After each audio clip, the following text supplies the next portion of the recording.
মা মেয়ের সম্পর্ক ভেঙেছে। দীপঙ্করকে বিয়ের কথা প্রকাশ্যে আনতেই ফেসবুকে খোঁজা চাঁদনির, পাশে পেলেন নেটিজেনদের।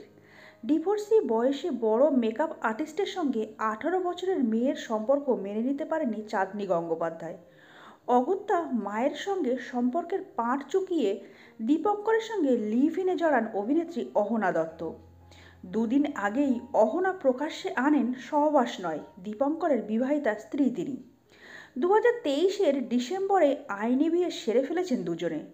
সঙ্গে বলেন, মা এই বিয়ের ব্যাপারে জানেন কিনা আমি জানি না। হ্যাঁ, মা মেয়ের মুখ দেখাদেখি বন্ধ। মেয়ে অহনার হাত ধরে জি বাংলা ডান্সের মঞ্চে পৌঁছেছিলেন চাঁদনি। শুনিয়েছিলেন স্বামীর অবহেলা, নাচ নিয়ে নিষেধাজ্ঞার কথা। পরে মেয়ের সাথে স্বামীর ঘর ছাড়েন তিনি। শুরু হয় একা মায়ের বাঁচার লড়াই।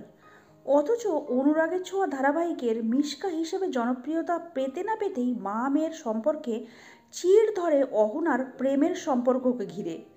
মেয়ের বিয়ে নিয়ে সংবাদ মাধ্যমে মুখ খুলতে নারাজ তিনি। তবে সোশ্যাল মিডিয়ায় ইঙ্গিতপূর্ণ পোস্ট করলেন অহনার মা।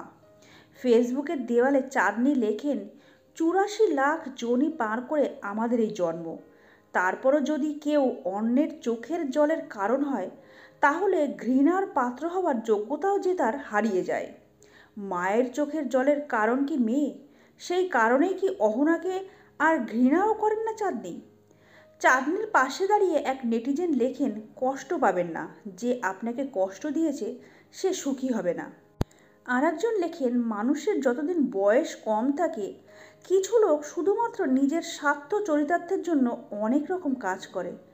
এটা ভাবে না এরপরে কি হবে, আর একটু বয়স হলেই পাপের ভার নিতে পারবে কি না সেটা কখনো ভাবে না। তাই সময়ের কাঁটা ঘুরে আসার অপেক্ষা করতে হয়। এর জন্য হয়তো নিজের মূল্যবান সময় চলে যায়, কিন্তু ধৈর্য ধরে অপেক্ষা করলে সব কিছু দেখা যায় চোখের সামনে। তো বন্ধুরা, আজকের এই ভিডিওটা এই পর্যন্ত। পরবর্তী বিনোদনমূলক ভিডিও নিয়ে আমরা খুব তাড়াতাড়ি ফিরে আসবো। ততক্ষণের জন্য সবাই খুব ভালো থাকবেন, সুস্থ থাকবেন। দেখা হবে আগামী পর্বে। নমস্কার।